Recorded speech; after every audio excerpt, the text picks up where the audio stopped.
Jangan ganggu anakku, dibawakan teater sinar lilin. Di suatu negeri, bukan di Konoha dan bukan pula di Wakanda, seorang bos negara berkuasa. Awalnya, sebelum mendapatkan kepercayaan rakyat untuk memimpin suatu negara, dia menggambarkan sebagai pria yang sederhana dan terlihat lugu. Kala itu penampilannya seperti rakyat jelata. Kemeja putih, lengan panjang, yang biasa dikenakannya hanya Rp50.000. Begitu juga dengan celana hitam yang ia biasa kenakannya, juga sepatunya dan seterusnya. Namun seiring berjalannya waktu, saripati kekuasaan memabukkan dan membuatnya ketagihan. Entah bisikan siapa dan dari mana, mulai muncul keinginan sang bos negara untuk berkuasa selama-lamanya. Segala cara dia gunakan untuk memupuk kekuasaan. Dia mulai menempatkan orang-orang kepercayaannya yang biasa dengan mudah disetirnya di berbagai posisi penting negara.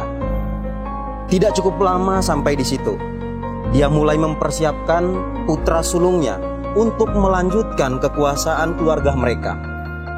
Putra sulung ini dikarbitkan habis-habisan, tidak boleh diganggu. Siapapun yang menghalangi perjalanan putra sulung harus berhadapan dengan tentakel kekuasaan bos negara. Tidak terkecuali sang ketua lembaga anti korupsi yang lurus, yang bekerja mengikuti prosedur yang ada, yang tidak mau main sepak bola gajah. Dia harus berhadapan dengan tentakel kekuasaan bos negara dan dibungkam. Kita ikuti kisahnya. Sang aktivis tampak gelisah. Dia merenung, air mukanya tegang. Gelisah, lalu marah, mengepalkan tinju dan memukul angin. Dia menginvestigasi skandal tindak pidana pencucian uang yang mungkin sekali melibatkan anak-anak bos negara. Temuannya yang membuatnya gelisah. Dia mengambilkan secari kertas, menuliskan temuannya yang membuatnya gelisah. Sang aktivis mendatangi kantor lembaga anti korupsi, menemui ketua lembaga anti korupsi dan menyerahkan dokumen-dokumen yang disusunnya. Aktivis segera balik kanan setelah dokumen berpindah tangan. Kepala lembaga anti korupsi yang menerima dokumen-dokumen itu membacanya dengan cermat. Terkadang dia menggarukkan kepala, terkadang tampak terkejut, beberapa kali mengelus dada tanda prihatin pada apa yang dibacanya.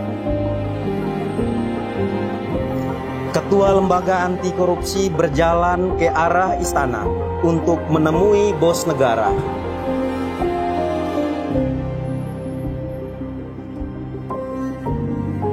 Awalnya dia tampak ragu-ragu, jalannya maju dan mundur. Namun akhirnya mantap, melangkah ke istana. Ketua lembaga anti korupsi disambut bos negara dengan senyum dan tawa lebar. Kepala lembaga anti korupsi memberi hormat.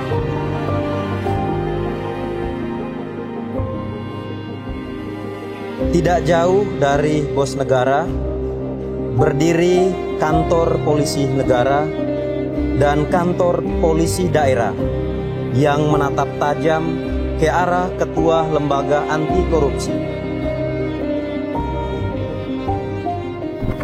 Di belakang bos negara ada kedua anak bos negara yang tampil pencicilan, bermain ke sana kemari.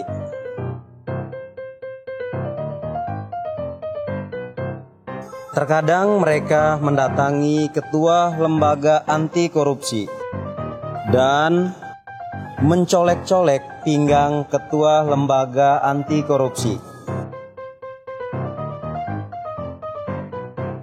Juga bercanda dengan kepala polisi negara dan kepala polisi daerah.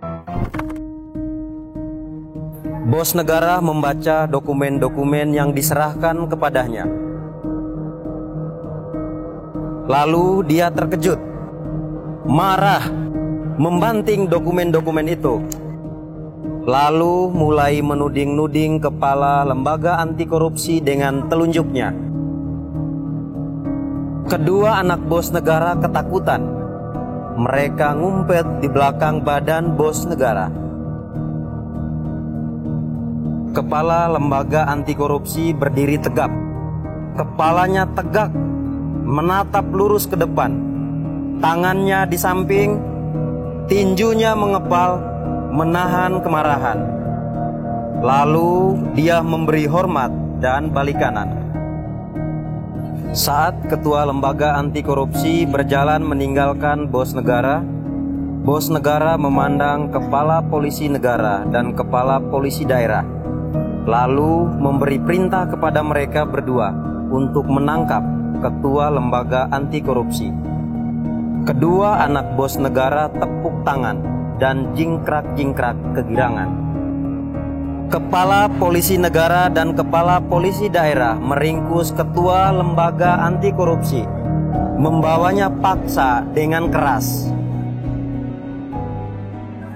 Rakyat yang menyaksikan itu semua menangisi kepergian ketua lembaga anti korupsi yang dibawa kepala polisi negara dan kepala polisi daerah.